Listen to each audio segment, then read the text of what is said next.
მოგესალმები ძვირფასო ტელემოყრებო, მართლაც დიდი გადაცემა გვაქვს ჩვენ, რადგან გვეწვია საქართველოს პრემიერ-მინისტრი ირაკლი კობახიძე. მოგესალმებით ბატონო ირაკლი, ძალიან მოხარული ვართ, რომ მოვბრძანდით თქვენიც პოზიტივის ქართული ოცნების მხარდამჭერები უყურებენ ძირითადად და მათაც გამდულად ძალიან აინტერესებთ თქვენი მოსვლა. მოგესალმებით, დიდი მადლობა მოწვევისთვის, ტელემოყრებელს მოგესალმებით. ჩვენ გვაქვს 1 საათი, რეკლამა არ გვექნება, ამიტომ პირდაპირ საქმეზე რომ გადავიდეთ თქვენის ნებართვით. უპრეცედენტო ინვესტიცია არის ეს ეგრეთ წოდებული არაბული ინვესტიცია. მაგრამ მინდა რომ თქვენ ბევრი განმარტება გააკეთეთ, ფილმიც გააკეთეთ, მოკლე ფილმისაც ყველაფერი კარგად ახსენეთ, მე დამატებით ახსნას არ გთხოვთ, მაგრამ ორი აბსოლუტურად სხვადასხვა ბანაკი უტევს ამ ინვესტიციას. ერთი ვითომ ლიბერალები და მეორე რადიკალური ვითომ კონსერვატორები. მაგალითად ლელო და მაგალითად აი ალტინფო. რა ერთიანებს მათ? ეს რატომ გაერთიანდნენ ერთი შეხედვით სრულიად განსხვავებული დიქოტომიურად განსხვავებული ძალები კონკრეტულად აი ამ პროექტის წინააღმდეგ? რეალურად საბოლოო ჯამში მე ვთქვი თორსები გუშინდელ ეთერში, საბოლოო ჯამში ეს ყველაფერი ერთი ხელიდან იმართება, როგორც სხვა ყველაფერი დანარჩენი, როდესაც უპირისპირდებიან ხოლმე ქვეყნისთვის სასიკეთო საქმეებს, იქაც არის ხოლმე ყველაფერი ერთი ხელიდან მართული და აქაც იკვეთება, რომ ერთი ხელიდან უნდა იყოს ყველაფერი მართული, მიუხედავად იმისა, რომ ერთი შეხედვით არის ჭრელი შემადგენლობა, რომელიც ერთი გზავნილით საუბრობს, ერთი და იგივე აბსურდული გზავნილით საუბრობს, რეალურად აქაც ჩანს, რომ საბოლოო ჯამში არის ერთგვარი კოორდინაცია. და განმარტეთ დაახლოებით რა შეიძლება იყოს ამის უკან, მათ შორის გავიხსენე კონკრეტული ელჩის საუბრები იმასთან დაკავშირებით, რომ ვიღაცა იყო კარგი პრორუსი და ვიღაცა არ იყო კარგი პრორუსი, მერე როგორც ჩანს ვიღაცა ასევე გახდა კარგი პრორუსი და ესე დაალაგდა საერთო სპექტრი. არის რაღაცები, რითაც არ უნდა ისპეკულირო. რა თქმა უნდა პოლიტიკაში გასაგებია რომ არის ხელისუფლება, არის ოპოზიცია და ზოგადად ოპოზიციის ინტერესებშია რომ მაქსიმალურად ყველაფერი აკრიტიკოს, რომ საკუთარი პოლიტიკური პოზიციები გაიმაგროს, მაგრამ როდესაც საქმე ეხება საერთო ეროვნული მნიშვნელობის საკითხებს, იქ მე მგონია რომ ოპოზიცია როცა ხარ, მაშინაც თავი უნდა შეიკავო. და აქ რა ხდება, რატო არის ეს საერთო სახელმწიფოებრივი მნიშვნელობის საკითხი და არა ვიწრო პოლიტიკური საკითხი? იმიტომ რომ საქმე ეხება უპრეცედენტო ინვესტიციას. ეს არ არის ერთი მორიგი რაღაცა ინვესტიციო პროექტი, სადაც მაგალითად ერთი სასტუმრო აშენდება და კარგია, მაგრამ ერთი სასტუმროა და შეიძლება რაღაც გამოხიდე შენი კრიტიკული მოსაზრებებით რაღაცასთან დაკავშირებით. ეს არის უპრეცედენტო მასშტაბის პროექტი, რომელსაც შეუძლია ჩვენს ეკონომიკაში უპრეცედენტო წვლილი შეტანა. ეს ციფრებში გამოხატეთ, ხო, რაზეც არის საუბარი. აქ საუბარია იმაზე, რომ დაახლოებით 11 მილიარდი ლარი იქნება ეკონომიკაში წვლილი. ჩვენი ეკონომიკა ამ წლის ბოლოს გახდება 100 მილიარდ ლარზე ცოტა მეტი. თლიანში და პროდუქტი. თლიანში და პროდუქტი. 100 მილიარდ ლარზე ცოტა მეტი და წარმოიდგინეთ, ანუ ამ მასშტაბის ეკონომიკისთვის რამხელა დანამატია 11 მილიარდი ლარი მარტო ერთი პროექტიდან. საუბარია მხოლოდ ერთ პროექტზე და საუბარია მხოლოდ პირდაპირ ეკონომიკურ ეფექტზე. ამას მოყვება ირიბი ეკონომიკური ეფექტი, რაც შეიძლება 20 მილიარდ ლარს გადაცდეს. დიდი ალბათობიდან შეიძლება გადასცეს 20 მილიარდ ლარს. ამიტომ ეს არ არის რაღაც მორიგი საინვესტიციო პროექტი, რასთან დაკავშირებითაც შეიძლება ზერელი დამოკიდებულება გქონდეს, ხო? ანუ ამ მასშტაბის ინექციაზე არის საუბარი ჩვენს ეკონომიკაში. ბიუჯეტს რაც შეეხება, აქაც განმარტეთ, საუბარია იმაზე, რომ ჩვენს ბიუჯეტს ყოველწლიურად მარტო ამ ერთი პროექტის ხარჯზე მინიმუმ დაემატება 700 მილიონი ლარი, ხო? საშუალო წლიური 700 მილიონი ლარი, აქედან 500 მილიონი დაემატება გადასახადების სახით და მინიმუმ 200 მილიონი ლარი საშუალო წლიურად დაემატება დივიდენდის სახით, რომელიც 33%-ის ოდენობით წამოიღო ჩვენმა ქვეყანამ. სამუშაო ადგილები, ხო, 24,000 არამუდმივი სამუშაო ადგილი უშუალოდ მშენებლობის პერიოდში, პროექტის განვითარების პერიოდში და შემდეგ რჩება 8,000 მუდმივი სამუშაო ადგილი, ხო? ანუ აქაც ხედავთ რამხელა წვლილი აქვს ჩვენს ეკონომიკაში, დასაქმებაში, ბიუჯეტში ამ პროექტს. ამიტომ ეს არ არის ერთი მორიგი პროექტი, რასთან დაკავშირებითაც შეიძლება იკადრო და უშუალოდ სპეკულირება, ხო?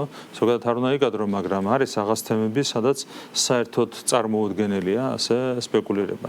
თუმცა, აქაც ხედავთ, რომ არ თაგილობენ ასეთ ქმედებას და სრულ აბსურდზე საუბრობენ. აბსოლუტური, ნახეთ, არის უნაკლო პროექტი. შეიძლება რაღაც პროექტი იყოს კარგი, მაგრამ კონდეს გარკვეული ნაკლები, მაგალითად, რაღაცა ჭარბი განაშენიანება შეიძლება იყოს დაკავშირებული პროექტთან და ამ შემდეგ.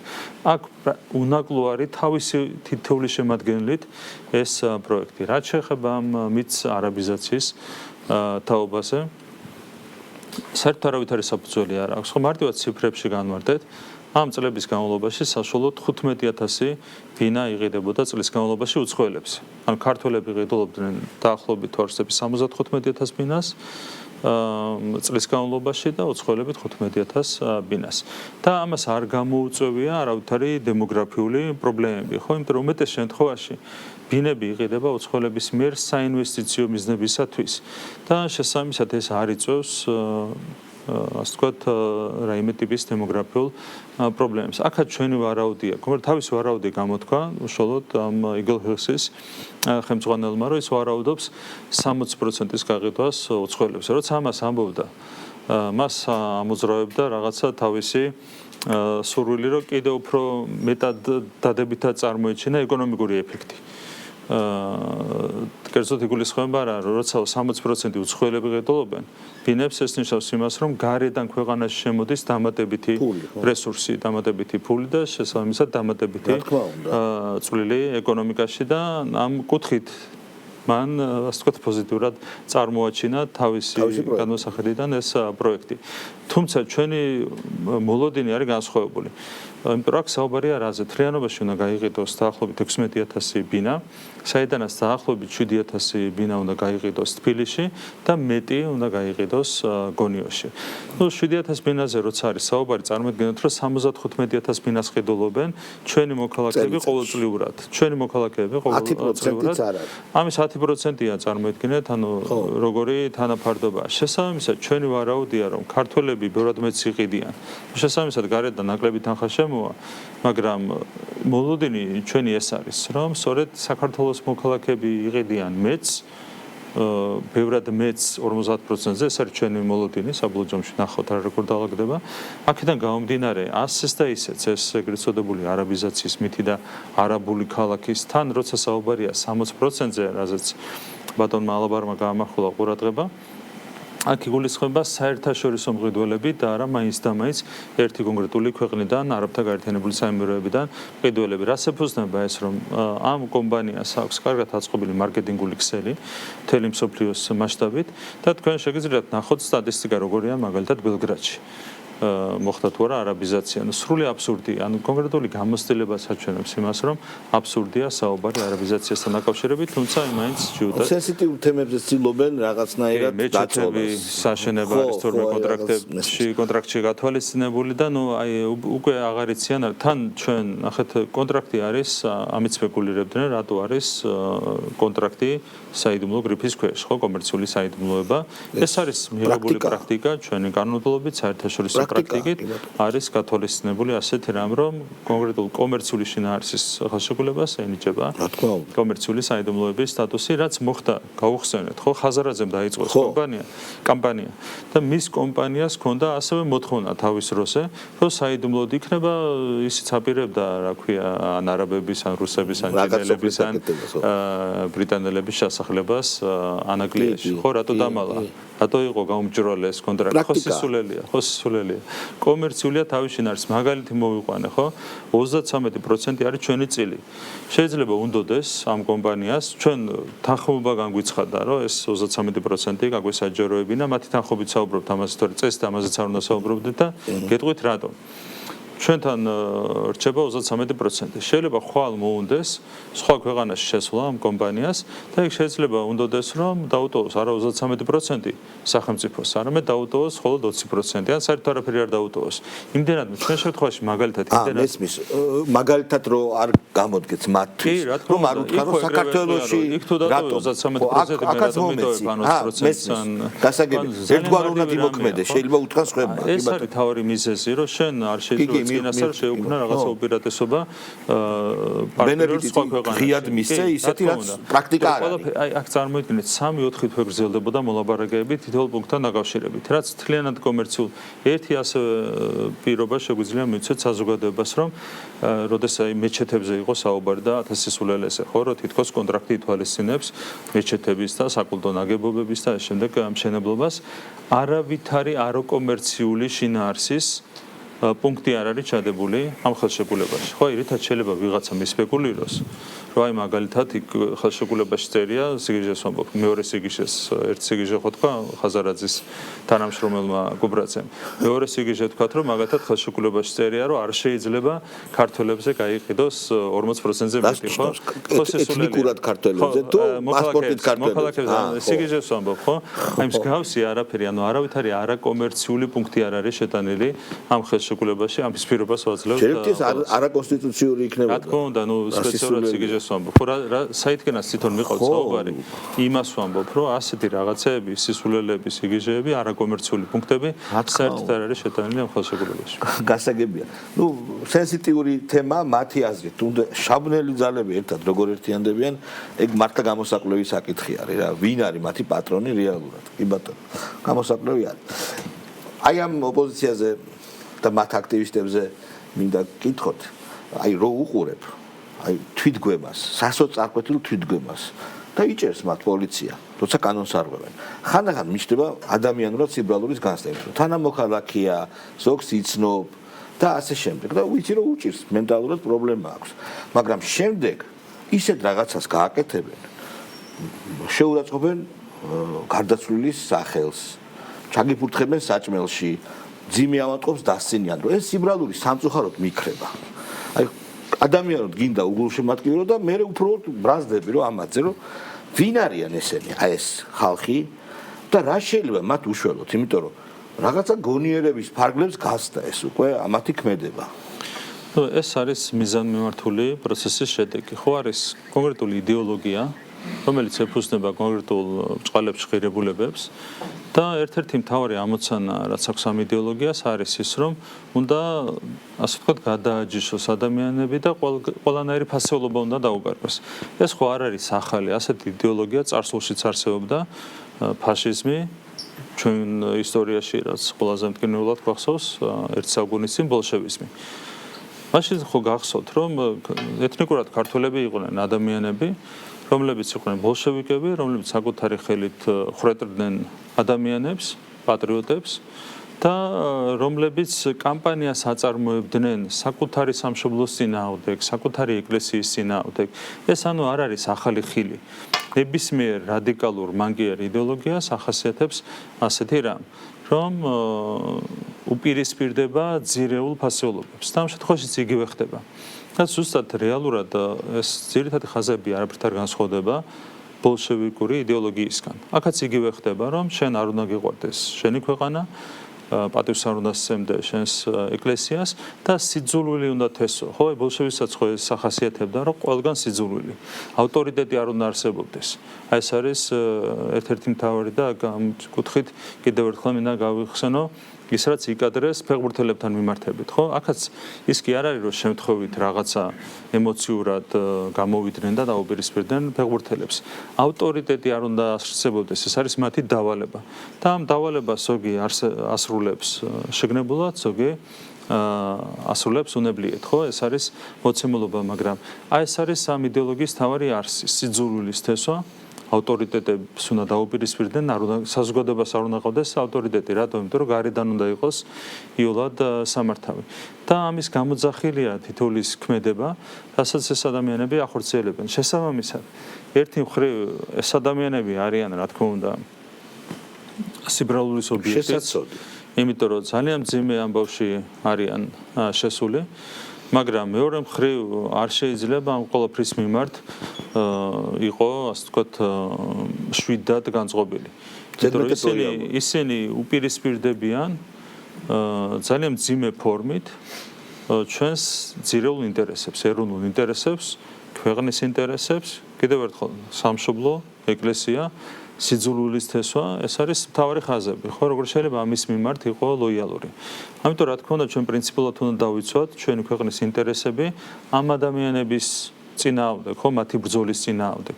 მათი ბრძოლა არის დაკავშირებული სამშობლოს ფენომენის მოსპობასთან, ეკლესიის რეპუტაციის შელახვასთან და თავი რაც არის ამ ხელწერისთვის დამახასიათებელი, რაც იგივე ბოლშევიზმისთვის, ფაშიზმისთვის იყო დამახასიათებელი, მათ უნდა თესონ სიძულვილი საზოგადოებაში.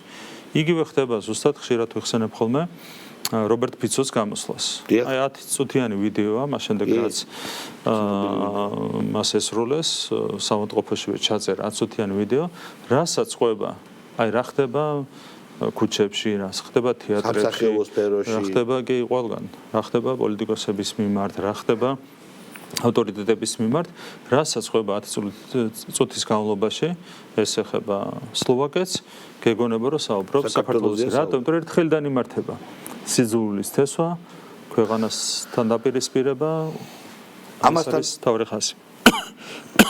ამასთან დაკავშირებით გასაგებია რომ ერთი ხელიდან იმართება და მაგრამ ამას ცდილობენ უკვე ძალიან დიდი ხანი, რამოდენიმე 4 წელი მაინც და წარმატება არ არის, იქით არის კრახი. და იქ მათი პატრონები ამას ვერ ხედავენ?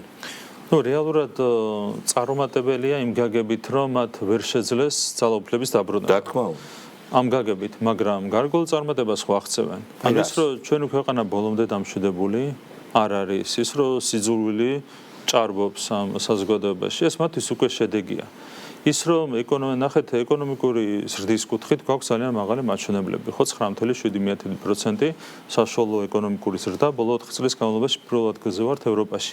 მაგრამ თქვენ ერთ წამით წარმოიდგინეთ, რომ ამ 4 წლის განმავლობაში არ ქონდა 5-დან არც ერთი რევოლუციის მცდელობა, ქვეყანაში იყო სიმშვიდე, არავითარი არეულობის მცდელობა და ასე შემდეგ. ხო 9.7% იქნებოდა სავარაუდოდ არის 12.7.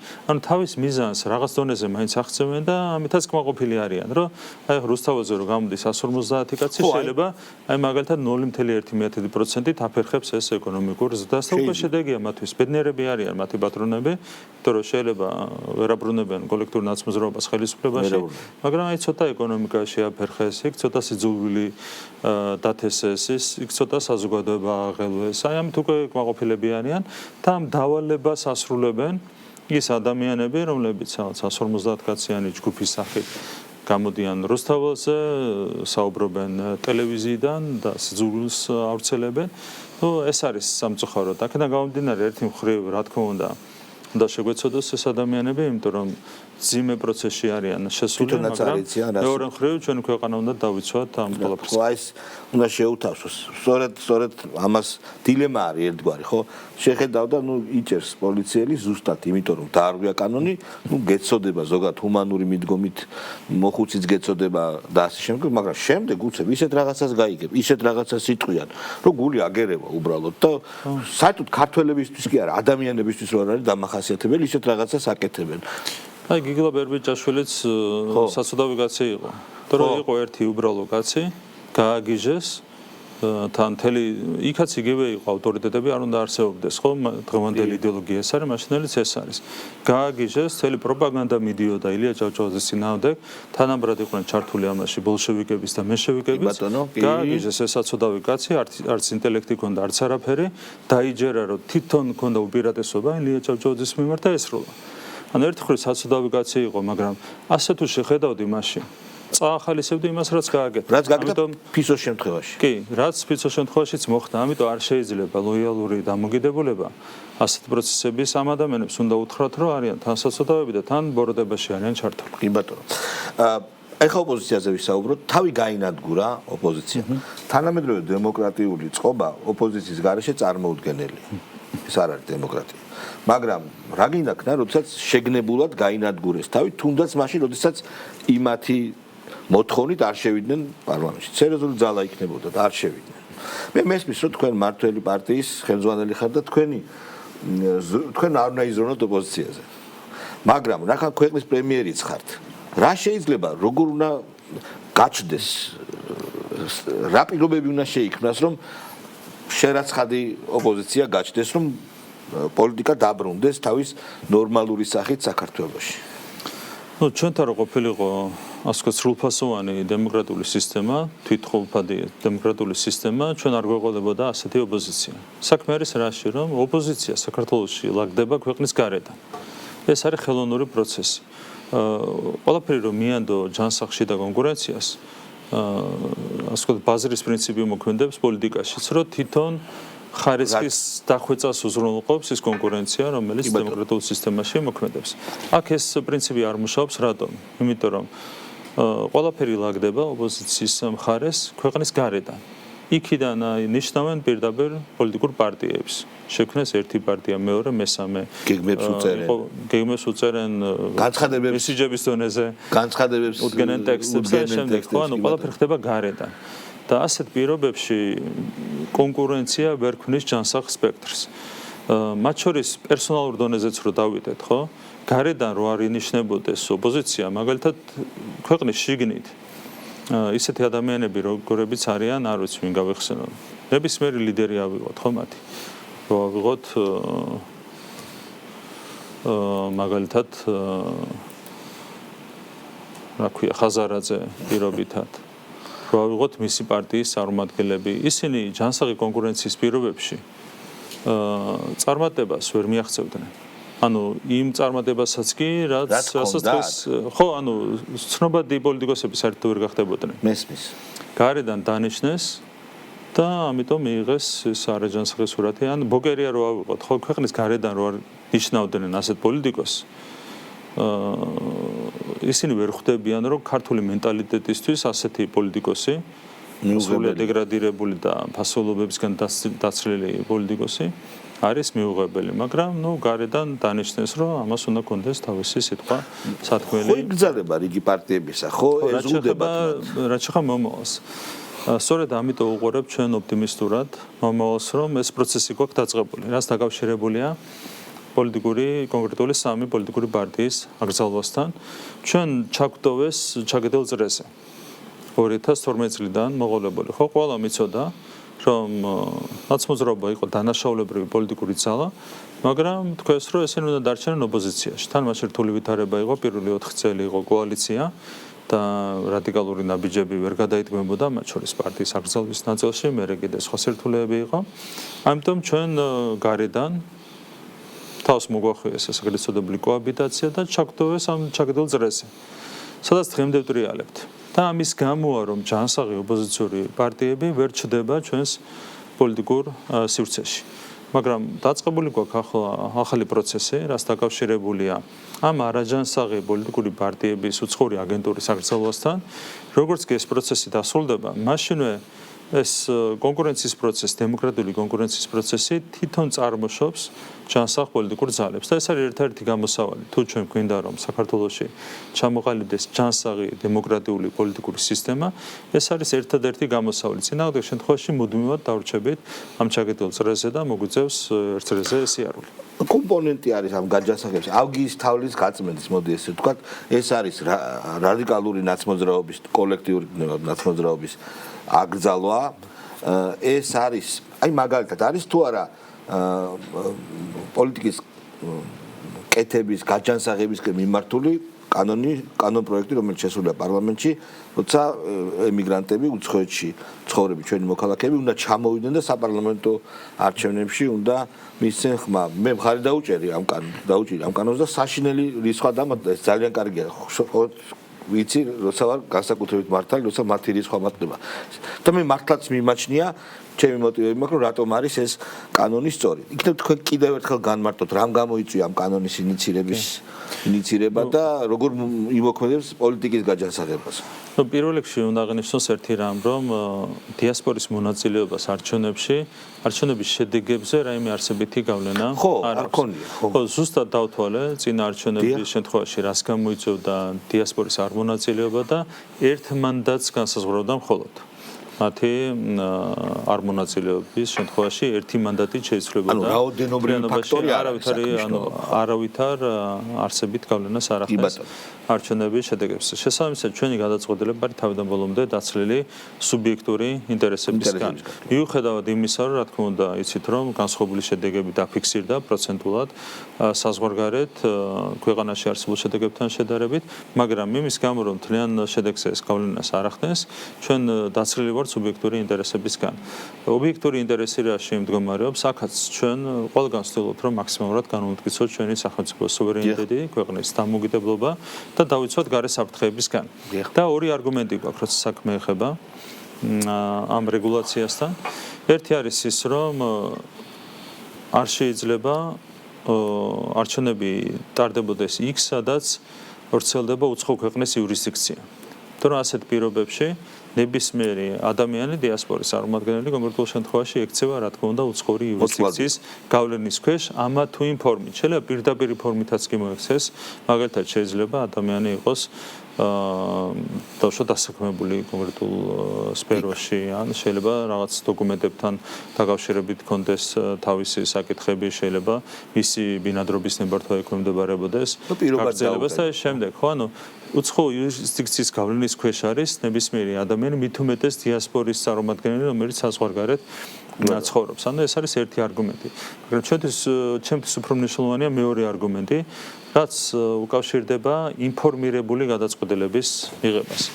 როდესაც ადამიანი ცხოვრობს საზღვარგარეთ, მას არ აქვს ცდომა ინფორმაციის თავარ წყაროზე. ინფორმაციის წყაროები რო დავყოთ, არსებითად შეგვიძლია ორ ნაწილად არის გაფილტრული და გაუფილტრავი. გაფილტრული წყაროებია, ჩვენ ახლა როცა ვხედავთ, როცა ტელევიზიას უყურებს ადამიანი, იღებს გაფილტრულ ინფორმაციას, ხო? ჩვენ გვაქვს სუბიექტური აზრი და ჩვენ მოსაზრებებს ვაწვდით, ბუნებრივია, საზოგადოება შესაბამისად, მე რასაც ვამბობ, თქვენ რასაც ამბობთ ტელევიზიით, ეს არის გაფილტრული ინფორმაცია. იგივე ხება ნებისმიერ სხვა ტელევიზიას, ხო? ან სოციმედიაშიც, როდესაც აკვირდები, ასე ვთქვათ, რეაქციებს, ადამიანების მოსაზრებებს და შემდეგ, იქაც გაფილტრული ფორმით იღებ ინფორმაციას. ან ეს არის მედია. იგივე როდესაც სახლში რეგავ დავუშვათ საზღვარგარეთიდან და ნათესავი რაღაცას გეუბნება, ესეც გაფილტრული ინფორმაციაა, ხო? ანუ გარკვეული ინტერპრეტაციას დაქვემდებარებული ინფორმაცია მოდის მეორე ხელიდან, კი ბატონო. არსებობს ერთადერთი გაუფილტრავი წყარო ინფორმაციის, ეს არის ის გარემო, სადაც შენ ცხოვრობ. გადიხარ ქუჩაში და შენი თვალით ხედავ. ანუ ერთმა ტელევიზიამ გითხრა ერთი რამ, მეორემ გითხრა მეორე რამ, მესამე სოციმედიაში რაღაცა იგითხე. გადიხარ ქუჩაში და შენ თვითონ ხედავ რა ხდება ქვეყანაში. ან მოგწონს, ან არ მოგწონს და ამის საფუძველზე აკეთებ საბოლოოდ არჩევანს. ეს არის ინფორმაციის თავარი წყარო და ერთადერთი გაუფილტრავი წყარო. ჩვენ ვამბობთ ერთ რამეს, რომ თუ არ აქვს ცდომა ადამიანს ინფორმაციის გაუფილტრავ წყაროზე, ეს მოკლებულია შესაძლებლობას, რომ მიიღოს ინფორმირებული გადაწყვეტილება და გააკეთოს ინფორმირებული არჩევანი და თან საუბარია ასეთ მნიშვნელოვან გადაწყვეტილებაზე, ხო, როგორც არის საარჩევნო გადაწყვეტილება. მაგალითად, რო ავიღოთ იგივე რო გადავხედოთ შედეგებს, მარტო ნაცმოძრაობამ და ახალმა მიიღეს 53% საზღვარგარეთ. მობილიზებული იყო ეს ხალხი თუ არა მობილიზებული, ეს ალგა საკითხია, მაგრამ რა მნიშვნელობა აქვს, ხო? წარმოიდგინეთ ამ ადამიანებს რო გადაეწყვიტათ საქართველოში მცხოვრები ადამიანების ბედი. 53%-თან ხარი დაუჭირა მარტო ამ ორ პარტიას. იმაზე აღარ ვამბობ ლელოზე და გახარიასზე. ერთ-ერთ ევროპულ ქვეყანაში ეგ არ მოხდა? რა თქმა უნდა, კი. მაგალითები გვაქვს, რა თქმა უნდა. თან არაერთი ხო სხვადასხვა ქვეყანაში მქონდა სხვადასხვა პრეცედენტები. ნუ წარმოიდგინეთ, რომ საქართველოს ცხოვრობენ ადამიანები 54%-ს არ უნდა კოლექტიური ნაცმოძრაობის დაბრუნება, იმიტომ რომ ძალიან კარგად ახსოვს თავის თვალით აქ ნანახი და ახსოვს რა უბედურებასთანაც იყო დაკავშირებული მათი მმართველობა. დღესაც თავის თვალით უყურებს რა ხდება ქვეყანაში და რას აკეთებენ ეს ადამიანები. აქვს ცდომა გაუფილტრავ ინფორმაციაზე და ამ ადამიანებს, რომლებიც საქართველოში ცხოვრობენ და რომლებსაც ყველაზე მეტად აისახება, პირდაპირ აისახება საარჩევნო გადაწყვეტილება, სხვა ქვეყნის გარეთ ცხოვრებმა, გარკვეულმა ადამიანების ჯგუფმა უნდა გადაუწყვეტოს საკუთარი ბედი. ხო, ეს არასწორია. ამიტომ ჩვენ რას ვამბობთ? საარჩევნო ხმის უფლება რჩება ყველას. არც ერთ ადამიანს არ ერთმევა, რა თქმა უნდა, საარჩევნო ხმის უფლება. უბრალოდ ვამბობთ ერთ-ერთ რამეს. როდესაც ადამიანი ცხოვრობს საზღვარგარეთ, ჩამოვიდეს ერთი დღით მაინც ქვეყანაში, თავის თვალით ნახოს რა ხდება ქვეყანაში და ასე მიიღოს საბოლოოდ გადაწყვეტილება. სულ ერთი დღე მიიღოს გაუფილტრავი ინფორმაცია მასთან დაკავშირებით თუ რა ხდება ქვეყანაში. რაც შეეხება დიასპორის მიმართ დამოკიდებულებას, აქ ბევრი სპეკულაცია მოვისმინეთ. დაახლოებით 10-ჯერ და 20-ჯერ არის გაზრდილი რაოდენობრივადაც და ხარისხობრივადაც იმ პროგრამების მოცულობა, რომელიც დაკავშირებულია დიასპორასთან, ხო? საკვირაო სკოლები, ფოლკლორული ანსამბლების ხარდაჭერა და ამ შემდეგ, ხო, ამრავი პროგრამა ხორციელდება სახელმწიფოს ხარდაჭერით. ეს არის რეალურად დამოკიდებულების გამოხატულება დიასპორის მიმართ. და მთავარი ჩვენ რაც გვინდა, რაც საქმე ეხება დიასპორას, ეს არის ის, რომ ეს ადამიანები ჩვენი თანამემამულეები უნდა დაუბრუნდნენ საბოლოოდ სამშობლოს. და ჩვენ როცა ვსაუბრობთ იგივე ამ ინვესტიციებზე, ეკონომიკის განვითარებაზე, ხო? დღეს ჯერ კიდევ, როდესაც 9.4%-ია სიღარიბის მაჩვენებელი ქვეყანაში, რა თქმა უნდა, ინტერესი ნაკლებია, რომ ადამიანი მაგალითად გერმანიიდან, ამერიკიდან, შვედეთიდან დაბრუნდეს საქართველოში. მაგრამ ტენდენციები ისეთია, ჩვენ სტატისტიკასაც ქონდა საუბარი, მთლიანი შიდა პროდუქტით სყიდულობით ვინ არის გათვალისწინებით, როგორც ანგარიშება, შეგიძლია ნახო სადრა სოციალური მდგომარეობა, როგორც ცხოვრობენ ადამიანები ამა თუ იმ ქვეყანაში. მაგალითად, გერმანიასთან ჩვენი თანაფარდობა თუ იყო 1.4-ზე, ანუ 4.5-ჯერ უკეთესად ცხოვრობდნენ გერმანელები, ცხოვრების დონეზე მაქვს საუბარი 2012 წელს. დღეს უკვე 3-ჯერ უკეთესად ცხოვრობენ, ანუ მნიშვნელოვნად არის შემცირებული. საბერძნეთში მაგალითად, როცა ძალიან დიდი მიგრაცია იყო 90-იან წლებში, საბერძნეთში ცხოვრობდნენ ჩვენზე 9-ჯერ უკეთესად. და დღეს ხოვობა არის დაახლოებით 40% თუ არ ვცდები. ანუ 9-ჯერ უკეთესად ცხოვრობდნენ და დღეს არის 40%-ამდე. ამაში დამნაშავებ ჩვენის და თუ იმათი კლებაც არის. ისინი ვარდებიან. მოდი პირდაპირ. ერთის და მეორეც იქ არის სტაგნაცია, ჩვენ ხშირად გვისაუბრია იმაზე თუ როგორია ევროკავშირის მაჩვენებლები, საერთო მაჩვენებელი. ევროკავშირის მთლიანი შიდა პროდუქტი ნომინალური იყო 19 ტრილიონზე ცოტა მეტი, დღესაც არის 19 ტრილიონზე ცოტა მეტი. ანუ გაჩერებული ერთ ადგილს. თან ეს არის ნომინალური, რაც ინფლაციასაც მოიცავს, ანუ რეალურად ნიშნავს ეს ყველაფერი იმას, რომ სტაგნაციაა და რეალურად უკან მიდის ეკონომიკური პროცესები. ჩვენ გვაქვს სწრაფი ეკონომიკური ზრდა და ამის ხარჯზე ხდება დაახლოება. ჯერ კიდევ გვიკლია, რა თქმა უნდა, კიდევ ერთხელ 3-ჯერ უკეთესად ცხოვრობენ ჯერ კიდევ გერმანიაში. საფრანგეთში დაახლოებით 2-ჯერ უკეთესად და შემდეგ, მაგრამ დაახლოების პროცესი გრძელდება და შესაბამისად რამდენიმე წელიწადში უკვე ძალიან დაუახლოვდება ერთმანეთს ჩვენი და თუნდაც კონკრეტული დასავლეთ ევროპული ქვეყნების ეკონომიკური და სოციალური მაჩვენებლების ცხოვრების დონე ზოგადად. ამიტომ, რა თქმა უნდა, იზრდება ყოველწლიურად იმის შანსი, რომ ჩვენი დიასპორის წარმომადგენლები დაუბრუნდნენ საკუთარ ქვეყანას და ამიტომ ჩვენ უნდა ვიყოთ კონცენტრირებული ეკონომიკურ განვითარებაზე პირველ რიგში, იმისათვის, რომ ეს ადამიანები საკუთარ ქვეყანას დაუბრუნდნენ. ჩვენ ვსაუბრობთ ეკონომიკურ ზრდაზე. სხვა ჩვენ პატარა შეკითხვა მინდა მოგცეთ.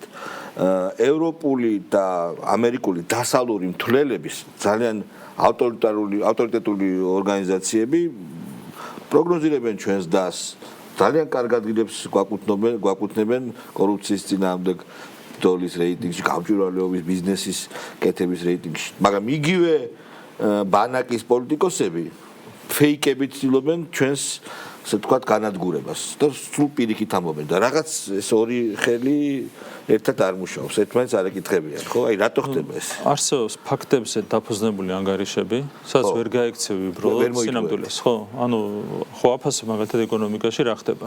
მაგალითად ჩვენ შეიძლება გააკეთო უხეში განცხადება, რაც მოგვისმენია კონკრეტული რჩევის მხრიდან, სხვების მხრიდან, რომ მოლდოვაში ყველაფერი უკეთესია ვიდრე საქართველოში. ამ დროს მაგალითად ეკონომიკა რო ავიღოთ, ხო? 11 მილიარდით გავზარდეთ ჩვენ 4 წელიწადში მარტო სხვაობა საქართველოს და მოლდოვის ეკონომიკებს შორის. შესაბამისად ჩვენს ბიუჯეტებს შორის მინიმუმ 2.5 მილიარდი დოლარით არის გაზრდილი სხვაობა. სხვაობა საქართველოს და მოლდოვის ბიუჯეტებს შორის. ანუ ისე მეტია სხვაობა, მაგრამ ზრდა გვაქვს 2.5 მილიარდ დოლარზე მეტი ყოველწლიურად, რაც ბიუჯეტში შედის ნამატი. თქვენ გახსოვთ, რომ ვიღაცები 100 მილიონი დოლარის საბიუჯეტო შენატანებს გამადლიდნენ, არც იყო საბიუჯეტო შენატანები სინამდვილეში და მოლდოვასთან 2.5 მილიარდ დოლარზე მეტით გავზარდეთ ყოველწლიური სხვაობა საბიუჯეტო შემოსავლების ნაწილში, ხო? აი მაგალითად ეს არის როცა ეკონომიკას აფასებ, ხონდა დაწერო, რომ აქ იყო ამდენი ეკონომიკა იქ იყო იმდენი ის გაიზარდა ასე ის გაიზარდა ესე იქ ვერ გაექცევი ხო მათემატიკა და ვერ გაექცევი იმაზე საუბარს რომ საქართველოში ეკონომიკური პოლიტიკა და ბიზნეს გარემო არის ბევრად უკეთესი ვიდრე მოლდოვაში მაგრამ როცა ხარ დაუშვათ პოლიტიკოსი ან ელჩი და არ მოგეთხოვება ფაქტებზე დაფუძნებით საუბარი შეიძლება პირდაპირ გამოხვიდეთ თქვა რომ ისა რა ქვია მოლდოვაში არის უკეთესი მდგომარეობა ხო კორუფცია ყოფის ეკონომიკა გაჩერებულია პოლიტიკური პარტიების აღძელვა გამოვიდა მთელი ევრაზიული კავშირის წევრია და მთელი ბიუროკრატია გამოვიდა და როგორ შეიძლება პარტიის აღძელვა ამ დროს ერთმანეთს მიყოლებით აღძელეს პარტიები უკრაინაში და მოლდოვაში და ტელევიზიები ხო ერთი არის საზოგადოებრივი მაუწყებელი ერთი და საზოგადოებრივი მაუწყებელი ორი მოლდოვაში და იქ მედია პლურალიზმი ყვავის და საქართველოში მედია არის საშინელ მდგომარეობაში ხო არა როგორც კი ფაქტებზე დაფუძნებით საუბრობ იქ ხო ვერ გაექცევი ამას რომ არის ერთი საზმაო მეორე საზმაო მეტი არაფერი საქართველოში არის ერთი მეორე მესამე მეოთხე მეხუთე და მეშვიდე კერძო ტელევიზია და ყველას აქვს თავისუფლად მაუწყებლობის საშუალება როცა ფაქტებზე დაფუძნებით საუბრობ იქ ვერ გაექცევი სინამდვილეს მაგრამ თუ აკეთებ ზოგად განცხადებებს იქ რა თქმა უნდა შეგვიძლია ნებისმიერი რამ თქვა და ენასვალი არ აქვს აი ბატონო ეხლა მომივიდა ეს შეკითხვა თავში გასაგებია რომ არსებობს ფორმალური ურთიერთობები მაგრამ აი ამ დასავლეთის ემისრებს თუ ყველა ერთნაირი არ არის ზოგი ალბათ მეტად ცხენი რასაც აკეთებს იმისა ზოგი ძალიან უთიფარია როცა აი ამ ფაქტებზე თუნდაც არაფორმალურ საუბარში მიუთითებ რატო აკეთებთ ამას რა მოლდოვაზე უარესი ქვეყანა ჩვენა ვართ აი ასეთ საუბარში თუ შემოდიან და რა პასუხს გაძლევენ აი აზრი არა სერაფერს ვერ ამბობენ ბატონო აი 1000 შეხვედრა ქონია ხო აი ჩანაწერი არ მიდის ადამიანურად დავილაპარაკოთ რატო გიკეთებთ ამას 1000 შეხვედრა ქონია ამას რო ეუბნები პასუხი არ არის მაგრამ უბრალოდ ხო პასუხს ვერ გიბრუნებენ რეალურად ანუ საბოლოო ჯამში მათი ანუ პასუხი არის ხოლმე ბუნდოვანი რაც ნიშნავს იმას რომ ატარებენ შესაბამის საუბარს გადაგიგდებენ ანუ ბანზე გიგდებენ ამ ყველაფერს იმიტომ რომ არ აწყობთ ანუ როგორც კი მათემატიკაში შედიხარ და ეუბნები რომ 2+2 არის 4 ხო ხო დაგიწყებს საუბარს რომ 4 კი არ არის 5 მაგას ხო ვერ დაგიწყებს საუბარს გადააქვს სხვა თემას ასე ხდება ყველა შეხვედრაზე იმიტომ რომ იმდენად წელს ვართ გამართული ყველა თემასთან დაკავშირებით ხო თავისი სტატისტიკით თავისი მათემატიკით თავისი ფაქტებით თავისი ყველაფრით არგუმენტებით რომ ვერაფერს ვერ ამბობენ და ხდება თემიდან თემაზე რომ დაიჯინო მაინც შეიძლება აი რომ ხარო ეს კანონი თქვენ ხო გაქვთ ეს კანონი თქვენთვის რატო შეიძლება ჩვენთვის რატო შეიძლება შეხვედრაზე დაგეთანხმოს კიდე სამის პრეცედენტებიც ქონია შეხვედრაზე დაგეთანხმება წავა იგივეს გააკეთებს იმიტომ რომ დავალება იმას ვერ გაექცევი. ამიტომ ნახეთ რა ხდება, რაღაც მომენტამდე ასე იყო, რომ ან სიტყვას მანზე ვიგდებდნენ, ან გვეთანხმებოდნენ და მაინც იგივე საკეთებდნენ, ახლა უკვე გაურბია ნებისმიერ საუბარს. იმიტომ რომ უკვე ისეთი სხეობები გაჩნდა, აი როცა გვადარებენ ჩვენ უკრაინას და მოლდოვას. ხო. უკვე გაუსაძლის მასშტაბს აღწევს სხეობა საქართველოს დაჟინებით და იქით უკრაინას და მოლდოვას შორის უკვე შეუძლებელია საუბარი. გინდა ავიღოთ ეკონომიკა, გინდა ავიღოთ დემოკრატია, გინდა ავიღოთ ადამიანის უფლებები, გინდა ავიღოთ კორუფცია, უკვე გაუსაძლის მასშტაბებს აღწევს ჩვენი უპირატესობა მოლდოვასთან, უკრაინასთან, ბოსნიასთან და სხვა ქვეყნებთან. 4 ოქტომბერს ხო ყველასათვის ცხადია, რომ განხორციელდა, ვერ განხორციელდა შტურმი სასახლეზე. და რა თქმა უნდა, ღობე მივიდა სასახლის პატიოსთან წესიერ მოქალაქეებთან, დემოკრატიის მცველებთან და ღობე დაესხა თავს. ნახოთ ესე გამოყავთ. მაგრამ ამაზეც ხო ეკითხებით, რომ ერთი სიტყვა დაასველეთ და თქვით, რომ ესე არ შეიძლება, რომ შეიჭრა პრეზიდენტ სასახლეში.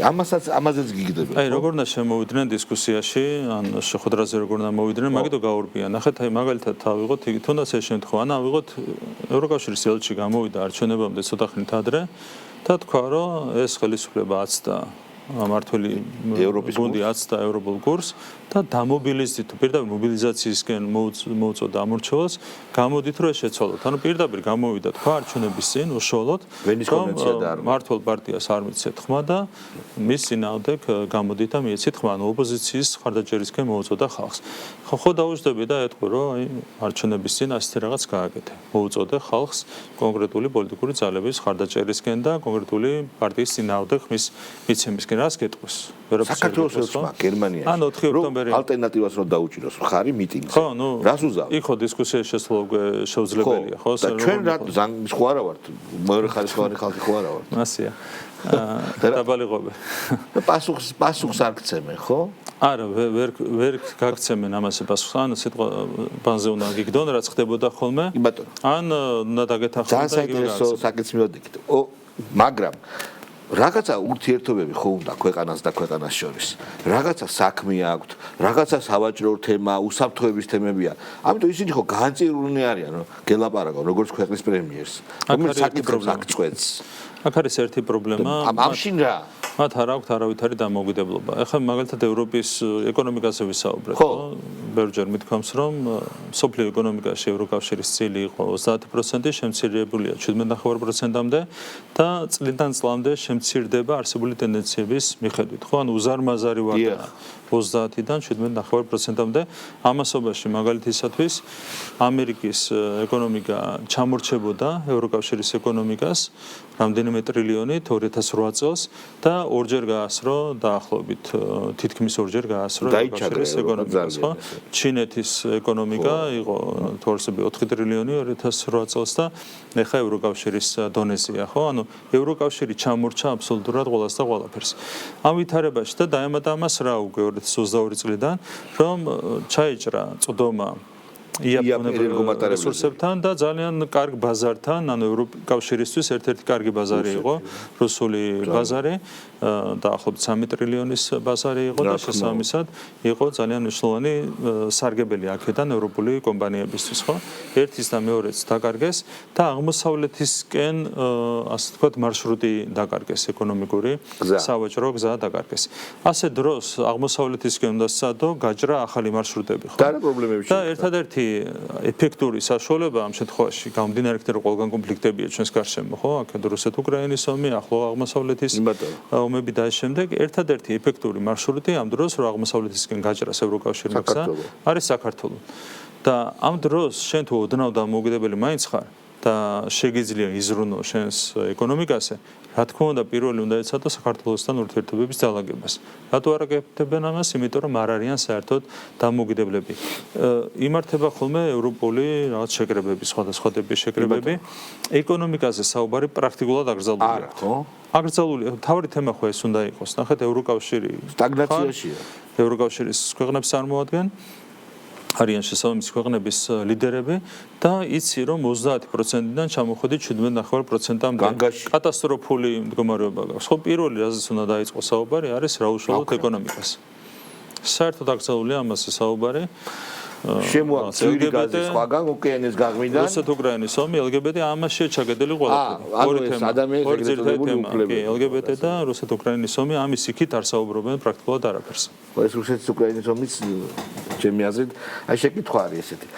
ნუ უკრაინა ძალიან ცუდ დღეშია პრაქტიკულად თითქმის მოილაპარაკეს ალბათ. შეიძლება ყველაფერი შეიცვალოს, მაგრამ ამერიკამ და რუსეთმა და ალბათ ჩინეთმა თითქმის მოილაპარაკეს და რა მიახსია ბჭყალებში ზელენსკიმ ეს არის სუვერენიტეტის შესუსტება, ეს არის რუსებისთვის პრაქტიკულად დამტკიცება იმისა, რაც ომით მოიპოვეს ოკუპირებული ტერიტორიების და ძალიან ცუდია 2022 წელს სტამბოლში რომ დაედოთ ზავი გაცილებით მეც მიიღებდნენ და ამდენი 100,000 ადამიანი არ მოკვდებოდა, ქვეყანა არ განადგურდებოდა. ნიშნავს თუ არა ეს იმას, რომ რაც არ უნდა ძლიერი მოკავშირე გყავდეს, ის ხელისუფლება და ის ქვეყანა განწირულია, რომელიც მხოლოდ საკუთარ ავტონომიურ სუვერენულ ინტერესებს არიცავს. და ნებისმიერი კავშირი, გინ ნატო დაარქვით, გინ რა ვიცი, 10-ჯერ უფრო ნატო, თუ ამ კავშირში მხოლოდ შენი სუვერენული ინტერესით არ შედიხარ, იქ შენ არაფერი არ გესაქმება. რა თქმა უნდა, და ამის მტკიცებულება ის რაც მოხდა უკრაინაში. დიახ. ბევრად მოხდა რა, მაიდანი გავიხსენოთ, ხო? ქვეყნის გარედან მოეწყო რევოლუცია, ეგრეთ წოდებული მაიდანი და ვინც ეს რევოლუცია მოაწყო, იმან პასუხისმგებლობა აღარ აიღო იმაზე, რაც უნდა მომხდარიყო მოგვიანებით უკრაინაში და რა მოხდა? მაიდანი დასულდა, იქიდან ერთ კვირაში თვარსები დაიწყო პირველი ომი დონბასში. ბატონო, დონბასში პირველი ომი, უკრაინის პირველი ომი და შემდეგ ამას მოყვა უკვე 2022 წლის მეორე ომი. რაც იყო ამ ჯაჭვის გაგრძელება, ხო? პასუხისმგებლობა რატო არ აიღეს? ხელისუფლება რო შეცვალეს, ხონდა აიღოთ პასუხისმგებლობა ამაზე. არავინ არ აიღო პასუხისმგებლობა. ამიტომ რა თქმა უნდა, საკუთარ ქვეყანას ერთადერთი ვინც შეიძლება იყოს პასუხისმგებელი, ეს არის ხალხი და მის მიერ არჩეული ხელისუფლება, რომელმაც ბოლომდე უნდა დაიცვას საკუთარი დამოუკიდებლობა და სუვერენიტეტი. თუ ამას არ გააკეთებ, არ არცევს სოფლიოში არც ერთი ძალა, რომელიც შენს ინტერესებს დაიცავს, შენს მშვიდობას დაიცავს. რა თქმა უნდა, ეხლა რაც შეეხება ამ ომს, ხო, ძალიან მძიმედ ვითარდება პროცესები, თავისთავად უკრაინა არის ამ ვითარების ძალიან მძიმე მსხვერპლი და უკრაინელი ხალხი, რაც ძალიან სამწუხაროა, სულ ამაზეს ქვეყანა, არაჩვეულებრივი ხალხი და ნუ ქვეყანა მიწასთან გაასწორეს, ხო? და კიდევ ერთხელ პასუხისმგებლობას ამაზე არავინ არ იღებს. ვინც მაიდანი მოაწყო, არ იღებს პასუხისმგებლობას ამ ყველაფერზე, ხო? ნუ რუსეთსაც დაუმძიმა ამ მდგომარეობა, იმიტომ რომ ეკონომიკურად შეეძლო სხვანაირად წაიყვანა პროცესები და დღეს გაჩერებულია ერთ ადგილზე. პროცესი ეკონომიკა, თუმცა არც რუსეთი და არც უკრაინა არ არის თავარი მსხვერპლი ამ ომის. თავარი მსხვერპლი არის ევროპა. და არა მარტო ამ ომის, 2008 წლიდან დაიწყო პროცესები. მანამდე ევროპაში იყო უწყვეტი მშვიდობა. თავარი რითაც მიაღწია ევროპამ კეთილდღეობის ამ მასშტაბს იყო ის, რომ მას ჰქონდა უწყვეტი მშვიდობა. 1945 წლიდან ევროპის კონტინენტზე იყო უწყვეტი მშვიდობა. ბალკანებს თუ არ ჩავთვლით, რომელიც ლოკალური იყო. ხო, ნუ ეს ლოკალური საკითხი იყო. ჰქონდათ უწყვეტი მშვიდობა და ამით შექმნეს კეთილდღეობის მაღალი სტანდარტი. ამის შემდეგ იწყება აბსოლუტურად ხელოვნურად ინსპირირებული პროცესების საფუძველზე ომები. პირველი იყო რუსეთ-საქართველოს ომი, მეორე იყო რუსეთ-უკრაინის ომი და მესამე იყო რუსეთ-უკრაინის მეორე ომი. მიმდინარე. და მან დაარღვია მშვიდობა მთლიანად კონტინენტზე და ამაში ჩართეს მთლიანად ევროკავშირი თავისი წევრი ქვეყნებით, ამა თუ იმ ფორმით. და საბოლოო ჯამში შედეგად მივიღეთ ის, რაც მივიღეთ, ხო? თავარი რა არის, რომ უკრაინის ეკონომიკა იყო ომის დაწყებამდეც 200 მილიარდამდე, რუსეთის ეკონომიკა იყო 3 ტრილიონამდე. ამიტომ ეს იმდენად დიდი სამიზნე არ იყო იმ ძალებისთვის, რაც ჩვენ ვუწოდებთ გლობალურ ომის პარტიას. თავარი სამიზნე იყო ევროკავშირი და მე მინდა შეგახსენოთ 2008 წლამდე ევროკავშირს ჰქონდა ორი მთავარი სიძლიერე. ერთი ეს იყო კეთილდღეობის მაღალი ხარისხი, პირველ ადგილზე იყო მსოფლიოში ევროკავშირი. ცხოვრების დონით, თლიანი შიდა პროდუქტით პირველ ადგილზე იყო, უსწრებდა ამერიკის შეერთებულ შტატებს, პირველად უსწრებდა ჩინეთს, სხვა ქვეყნებზე აღარ არის საუბარი და მეორე ჰქონდა ყველაზე ძლიერი იდენტობა მთელი მსოფლიოს მასშტაბით. ორი მთავარი ევროპული იდენტობა. ევროპული იდენტობა თავისი კულტურით და თავისი ეროვნული, რელიგიური ყველანაირი იდენტობით, ხო? და რა ხდება დღეს? შერყეული კეთილდღეობა და შერყეული იდენტობა. აი ამას მიაღწია საბოლოო ჯამში იმ პროცესებით კონკრეტულმა ძალებმა, არაფორმალურმა მმართველებმა, რომლებიც დაგეგმეს. კი, deep state-ს უფრო სხვები ეძახიან. და მე არ მოწონს ეს. ტრამპი ეძახის. კი, დიახ, ამერიკაში უწოდებენ ტრამპის ადმინისტრაცია, მე თვითონ არ მომწონს ეს ტერმინი, რატომ? იმიტომ რომ ეს არის მხოლოდ აისბერგის თავი. მწერალი, ხო. სინამდვილეში თავარი არის ის, თუ ვინ დგას ამ ყველაფრის უკან. deep state-ს ეძახიან ბიუროკრატიას, რომელიც არის ჩაბუდებული. არა და სულ სხვა არის. სინამდვილეში თავარი არის ის, ვინც მართავს, ხო? აქ არის საუბარი ოლიგარქიულ არაფორმალურ გავლენებზე. რომლებმაც ძალიან მძიმე მდგომარეობამდე მიიყვანეს კონკრეტულად ევროკავშირი და ევროპის ქვეყნები. აი, კიდევ საინტერესო შეკითხვა. ჩვენ deep state-ი მართლაც სიტყვის მასალა, რომელიც არ გამოხატავს. ადვილი გამოსათქმელია უფრო ვიდრე. სულად არ გამოხატავს იმ მოვლენისას ოლიგარქიული არაფორმალური გავლენები, რომელსაც აურაცხელი ფული უდგას და ფულს გავლენა მოაქვს. საქართველოს რომ დაუბრუნდეთ ამ კუთხით, ხო? აი IPP-ის წერილი გავრცელდა ერთ-ერთი საინტერესო პარტიათა გაერთიანება, საიდუმლო წერილი გავრცელდა, მოვიპოვეთ და იქ წერია, რომ თურმე საქართველო ხელს უწყობს რუსეთს სანქციების გვერდის ალვაში, არადა სპეციალურად ამისთვის შექმნილი საერთაშორისო უწყებები მადლობას გვიხდიან, რომ კარგად ვიცავთ ამ სანქციებს. ნუ ფეიკი და კიდევ ერთხელ ფეიკი. და ეს რა თქმა უნდა, სწორედ იმ ოლიგარქიული თუ სხვა ბნელი ძალების ერთ-ერთი მიასახარისხოვანი შეტევა იყო ეს. როგორ ვუძლებთ ამას? იმიტომ რომ ადრე ამის გაძლება ჩვენ არ შეგვეძლო. რამ შეგვიწყო ხელი? გასაგებია რომ სხვა გზა არ აქვს. იქით ხრამია. მაგრამ ადრე როცა ჩვენ იგივე კოჰაბიტაციის დროს რაღაცნაირად თანამშრომლობდით, სხვა გზაც როგორც ჩანს, ეხეთ განცდა მაქვს, არ ქონდა. დასუსტდნენ ისინი ჩვენ მოვიპოვეთ რაღაცა ხრიკი, რატო ხდება ესე რომ აი ესე პირდაპირ გახსოვთ თქვენ, კარგად გახსოვთ რაღაცა რეზოლუციას რომ მიიღებდნენ, ართი ამბავი ტყდებოდა და თავზე ნაცარს ვიყრიდით და ეხლა საერთოდ არ გვაინტერესებს რას ამბობენ. აი როგორ ისტორიულად მოკლედ დროში როგორ მოხდა ეს? ჩვენ შევძელით საზოგადოების ინფორმირება და ეს ხო მთავარი ასე ვთქვათ ინსტრუმენტი, რომლითაც ჩვენ მოვახერხეთ საკუთარი თავის დაცვა. მანამდე საზოგადოება იყო მოკლებული ძალიან დიდ ინფორმაციას.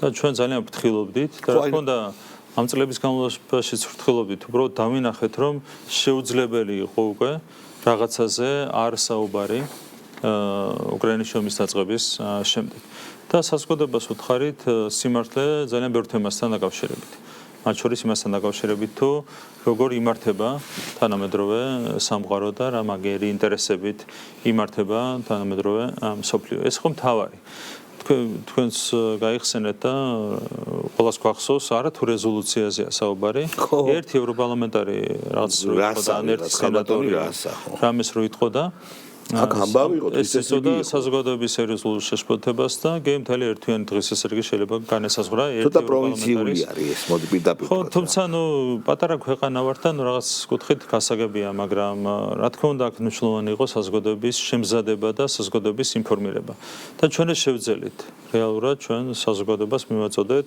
ძალიან ფართო ინფორმაცია სრული შეიძლება ესეც არ იყო და ბევრ რამეზე დღესაც ბევრ საუბრობთ იმიტომ რომ საფრთხილე გმართებს მაგრამ საზოგადოებას მივაწოდეთ ძალიან ფართო ინფორმაცია მასთან დაკავშირებით თუ რა ხდება თანამედროვე მსოფლიოში მათ შორის რა გავლენებით იმართება ევროპული ბიუროკრატია რა გავლენებით იმართებოდა ამერიკული ბიუროკრატია წინა ადმინისტრაციის პირობებში და ეს გავლენები დღემდე არის შენარჩუნებული და იმედია აქ რადიკალურად შეიძლება ვითარება მაგრამ საზოგადოების ინფორმირება იყო მთავარი ინსტრუმენტი შეკითხვა საქართველოში არის ძალიან ბევრი ადამიანი ევროპოცენტრისტი, დასავლოფილი, ასე ვთქვათ, რომელსაც მიაჩნია, რომ ჩვენი განვითარების ვექტორი მხოლოდ დასავლეთი უნდა იყოს და სხვა ვექტორი არა.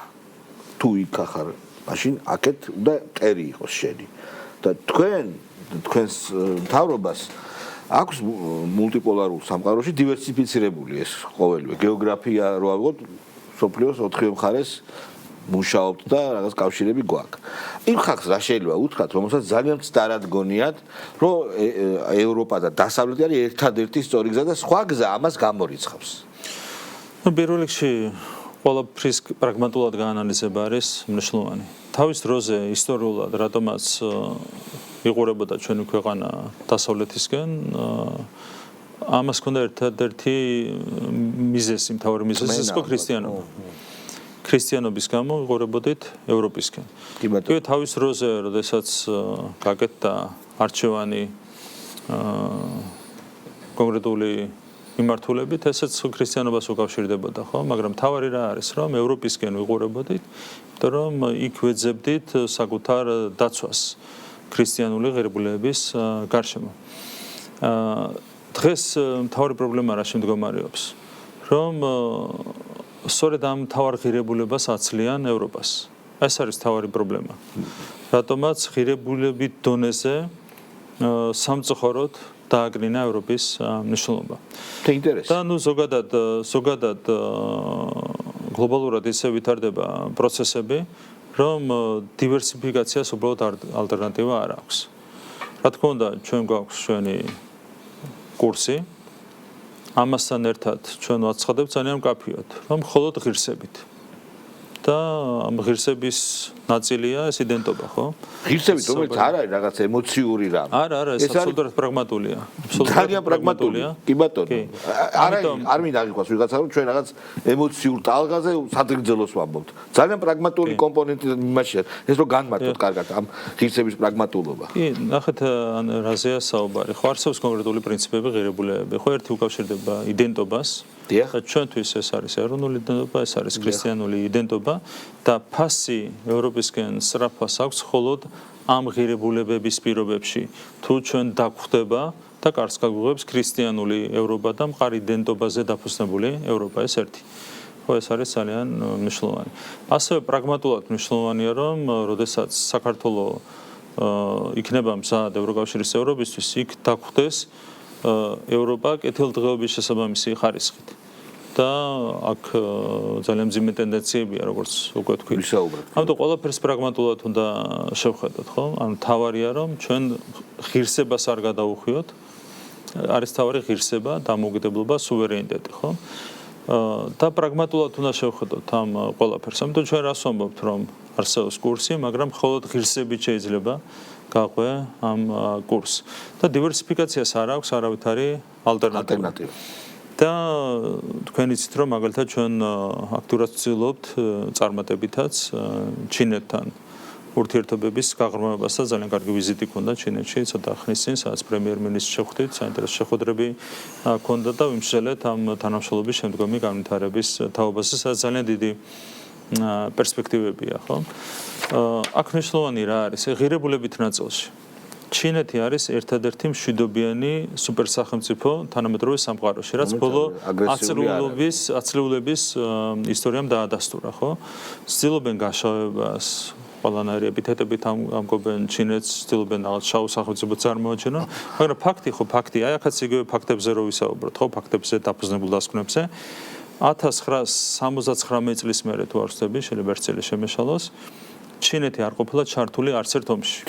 ამ ხოლმე სუპერსახელმწიფო. ხო, რა თქმა უნდა. ბოლო იყო ვიეტნამთან წააგეს. ვიეტნამი იყო 1979 წელს, იმის მერე ამ ხელა რესურსების კონე სუპერსახელმწიფო. დადი ქვეყანათან.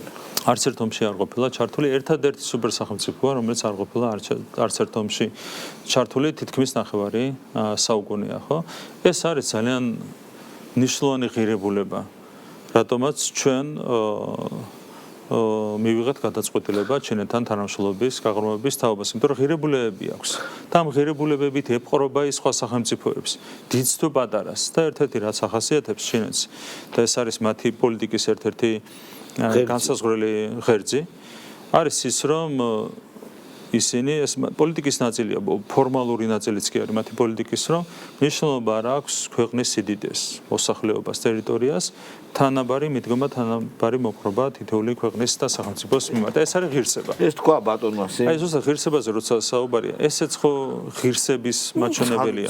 რომ შენ ღირსებას გამოხატავ და სხვის ღირსებას პატივსცემ. როგორია ამ დროს დამოკიდებულება იგივე ევროპული ბიუროკრატიის მხრიდან? არ გელაპარაკები?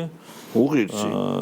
ჩემი პირობებით მარტო თუ რამე გინდა და მე ვარ მართალი.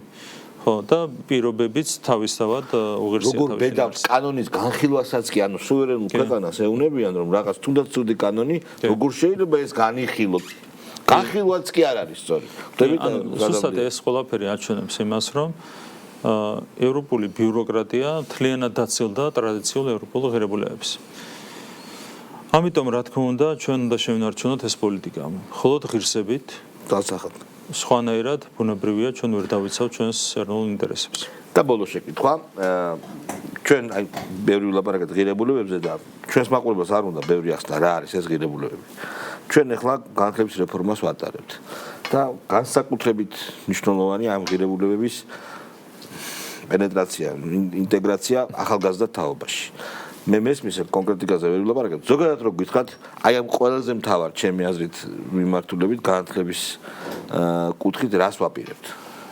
რა თქმა უნდა, ღირებულებების კუთხითაც მნიშვნელოვანია განათლების სფეროში ცვლილებების განხორციელება, ეს ეხება არა მარტო საუნივერსიტეტო განათლებას, ეს ეხება სკოლებსაც, ხო, პირველ რიგში სკოლის ასაკში იღალიბებს ბავშვი ღირებულებებს და ამიტომ აქ სკოლას განსაკუთრებული ყურადღება უნდა დაეთმოს და ჩვენ ცოტა ხანში გეგმავთ შესაბამისი რეფორმის კონცეფციის პრეზენტაციასაც, მანამდე წარვადგინეთ საუნივერსიტეტო რეფორმის კონცეფცია, ახლა საუბარი უკვე ზოგადი განათლების რეფორმის კონცეფციაზე, სადაც ბევრი რამ არის გადასახადი, ეროვნული სასწავლო გეგმა, პროგრამა, სახელმწიფოენობები და ამასთან დაკავშირებით ჩვენი ხედვა იქნება წარმოდგენილი და აქ ღირებულებით ნაწილშიც გვჭირდება თვისებრივი ცვლილებები. ხო, რომ ჩვენ ღირებულებებისგან დაცლილი მომავალი თაობა არ მივიღოთ შედეგად და ღირებულებები გაუზიაროთ ცოდნასთან ერთად ბავშვებს და სკოლის მოსწავლეებს.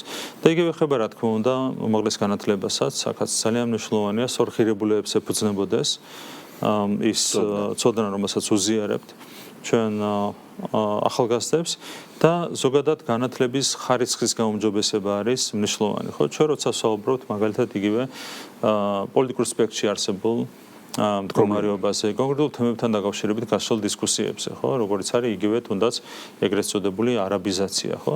ერთ-ერთი მთავარი პრობლემა რა არის, რომ ლოგიკურად ვერ მსჯელობენ ადამიანები. და შეიძლება მოგინდეს სპეკულირება და კაი გადაწყვეტეს სპეკულირება, მაგრამ იქაც ხო შეიძლება ლოგიკურად ააგო, ხო? ლოგიკას ვერ აწყობენ. ლოგიკა არის მეცნიერება, თავისი წესები აქვს, ერთი არგუმენტი მეორეს უნდა მიყვებოდეს და შემდეგ თუნდაც სპეკულირების და დემაგოგიის პირობებში საკუთარ თავს უნდა პატივი და რაღაცა ლოგიკური ჯაჭვი უნდა აწყოს. საერთოდ არ აინტერესებთ.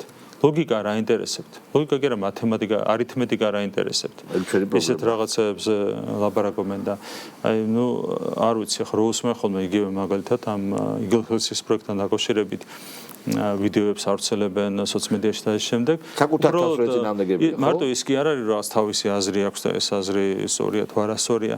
საერთოდ ლოგიკას არ ეფუძნება ხოლმე მათი განცხადებები, ხო? ლოგიკას არის ასწენილი. ამიტომ ამ კუთხითაც უნდა შევხედოთ ჩვენ განათლების რეფორმას. სადაც არის მეტი განათლება, იქ მეტი უსაფრთხოებაც არის ქვეყნისთვის. იმიტომ რომ განათლებული საზოგადოება ბევრად უფრო ნაკლებად ექვემდებარება იგივე გარეჩარევებს, პროვოკაციებს და შემდეგ.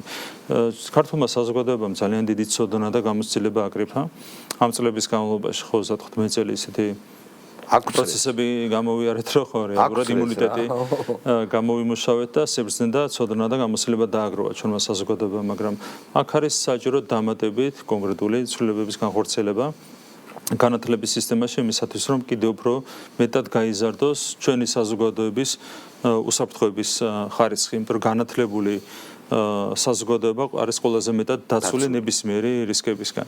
ამიტომ ჩვენ ბოლომდე მივიყვანთ, რა თქმა უნდა, ძალიან მნიშვნელოვან რეფორმას. უღრესი მადლობა ბატონო ირაკლი. მე მგონი მაყურებელი კმაყოფილი დარჩა ბატონი ირაკლი კობახიძე, ჩვენი ქვეყნის პრემიერ-მინისტრი იყო ჩვენი განაცემის სტუმარი. ჩვენ ერთმანეთს მომავალ პარასკევს შეხვდებით. კარგად გრძანდებოდეთ. მადლობა რომ გიყურეთ.